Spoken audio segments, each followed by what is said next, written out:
Hey there, this is Birch. This is so this is kind of a blueprint. I think this may be a little short video. I've talked about some of these topics before, but talking about Hush, Batman Hush was a storyline, a 12-part storyline, as I recall. Jeff Loeb, Jim Lee, and it was intended to kind of bring a new villain to Batman. But more than that, it was intended to be a showcase of Jim Lee kind of traversing the DC universe, lending his talents to an iconic character that he hadn't done much with or anything with before, really. And so it was Batman, but we were going to see all the characters.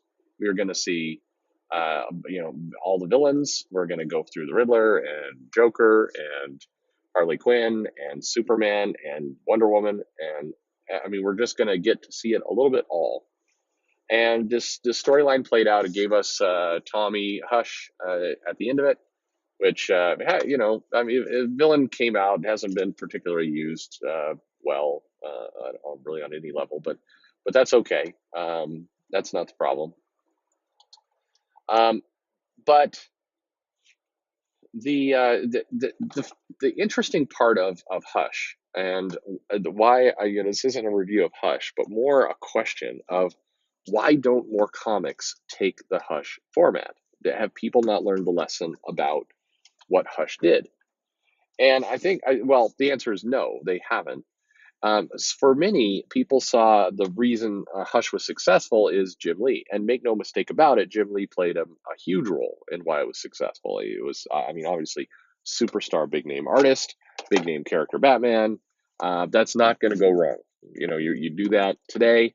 If they announced we're going to do, I don't know who the equivalent. I mean, Jim Lee would be the equivalent. But even if you went further back, you did like Rob Liefeld's going to do 12 issues of Batman. It would sell well. Yeah, sure. People who have big names, it's going to sell. But the other part of that series that I think was, not only helped with the sales, but also helped with the character, helped with the title, helped bring readers and interest in, was this idea that the character kind of traversed the DC universe, saw all the iconic characters in a 12-issue run, had a bunch of guest stars there, and it was meaningful from that perspective. That I think had as much to do with its success as Jim Lee, because it was billed and delivered as a ride, it was like going to a theme park and going on a big ride through the universe. And what's confusing to me is DC especially and Marvel copies it from time to time, but DC especially does the year one concept, and they're doing it with Flash right now. It's like, we're going to do year one. Okay, well, year one sold well back again when it was Batman and Frank Miller. And they've had a few different kind of variants. You had year zero, and it's a thing that they do. But unfortunately, both publishers have gone to the well a few too many times with the secret history you never knew. And then it's kind of like, well, let's retcon some of the past and let's have a look. They've done that a lot. And it's it's a played out storyline, and what's not played out is a kind of iconic run of the character fighting the biggest, the best, all. Let's just bring them all in. We can have some kind of overarching kind of villain storyline like we did with Hush, and really deliver on a showcase. I think showcase is the best word of the character. So when you're looking at, say, Wonder Woman or Aquaman or Flash or any of these, I think you should commit to a nice 12-issue storyline of a strong artist. And the guy I always think would be perfect at this is Brett Booth. So Brett Booth has done a number of comics. He's one of those artists who I think is very consistent, has a nice, clean, recognizable style. But for whatever reason, the publishers don't put him on a book and then really hype it or really showcase, like, here's an artist, we're committed to this artist for a year and he's going to do an iconic run. So what if you paired, because I'm thinking cost conscious, Booth is of course worth good money, and you have to pay him like a good talent. But it's not like trying to find a spot for Jim Lee, or or bring an artist out of retirement who's iconic. I mean, Booth is ready and willing to work and does a great job. So I've always thought, take Booth and take a writer of some kind, or let Booth write it himself. I think he's more than capable. But let's say you're going to pair him up with somebody that knows Booth's style and can kind of create a storyline that's going to match. So you want some nice synergy between the two.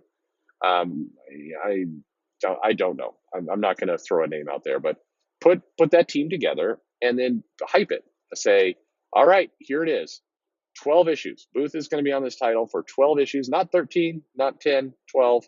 We're going to go a year, and it's going to be like a season, and it's Wonder Woman, it's the Flash, it's some character, and in this year, they're trying to solve a mystery. There's a big villain that's screwing with their life, and or this is a bad plot idea. So I know this going in. So just I'm trying to paint an example here, not say something intelligent. But let's say Wonder Woman's lasso has been stolen. Somebody has stolen it. Oh no, who's stolen it? And Wonder Woman's got to get it back because it's a good thing for her. She needs it, and there's some mythical magic that if you stripped it out in the wrong way, it could cause the planet to crack in half or whatever. So there's a threat. An object's been stolen. There's a mystery. Who would do this dastardly thing? It's got to be some major villain because a schlub can't sneak into Wonder Woman's apartment at night and steal the lasso off the dresser. Again, I'm not saying this is the setting. Take the setting from what I'm saying, not the actual the thing. But the point is, in every issue, Wonder Woman is kind of traveling around, meeting a major villain, both hers and others. She's crossing over, for an issue with Green Lantern or Aquaman, kind of on her quest. And it's intended to be, and guess what? Spoiler alert, at the end, she's going to get it back and she's going to defeat the villain, and it's, success. And it doesn't need to change her world. She's not going to like lose a leg or, have Steve Trevor die or anything like that. It's not intended to change the status quo. It's purely intended to show her moving around the DC universe, fighting major villains, meeting major heroes, having heroic moments, having nice iconic scenes which Booth can draw and deliver on, and have a run where it's like, if you want the quintessential Wonder Woman of major character fighting major people and kind of a showcase, this is it. This is the run. It's 12 issues. There you go. And then you can build off of it. You can, like Hush, you can create a new villain out of it or some new thing that some other writer can take and run with. But you have a nice deluxe trade paperback and some other things to sell. So all good. But you can also point to this character and say, here is kind of a run that showcases why this character is major and important and fits into the DC universe. And then you can go back to kind of the the more oddball adventures or the quiet moments or whatever else. But set this up as you know, I like the analogy of a theme park ride. It is a roller coaster. We're going to take you on from issue one, we're going to put the pedal to the gas. Let's just throw 800 analogies all in the bucket here together. Just something that's going to move quick and be quick. And I think if you're DC, I keep going back to Booth. I think that the answer is right there. You've got this guy. He's very versatile, can draw a lot of different characters. May not want to draw all of them. I mean, there's some characters and some things I'm sure he has no interest in doing. But have him, every year he's going to do a 12 issue kind of go all at it run. And then next year, you give him a couple months breather and whatever he wants. And then next year it's like, hey, and now it's the Flash's turn. We're going to do an epic Flash 12 issue, tour of the DC universe. And then, wait a couple months and then we're going to do, whoever, Batgirl or what, doesn't matter. And I think that would be a wonderful tradition to get into. I think that would do you a lot more benefit than the constant year one kind of dredging up that stuff. And I think it's a no brainer. And I think all the time I look at Hush and I look at the success of kind of what that did in the series. And when I talk about it at cons with editors, I've been pitching this idea for a long time. What's funny is I've been Brett Booth's like hype man for like the last 3 years, and he has no idea. I'm sure. I'm quite confident because I've never run into him. I've talked to him on Twitter a few times, but I've never actually met the guy. It's one of the few people I've never met. Um, and but I'm always I'm like, here's the guy. Here's maybe this is why they're not doing it, because they think I'm crazy, and so I'm costing him work. I hadn't thought about that angle. Anyway, that's I think it's a no brainer, and it's sales and it's money, and more importantly, it builds up your portfolio and your library, because I think that's where DC is hurting right now a little bit, is that they have some iconic characters. They've got to get them on the map. Batman's obviously very successful and has been forever, but there's not like, if you had, well, this happened all the time. Aquaman, the movie came out, so did Wonder Woman, and people came into the comic shop and said, "Give me the best Aquaman run. Give me the iconic Aquaman run that is gonna keep the feels going from the movie." And I'm like, ugh.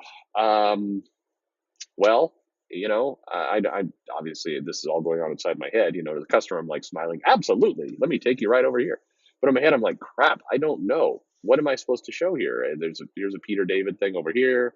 He had the beard and was kind of more fierce. That's probably kind of aligned to the movie almost. Or, here's the Jeff Johns kind of New 52 run. Maybe we can look over here.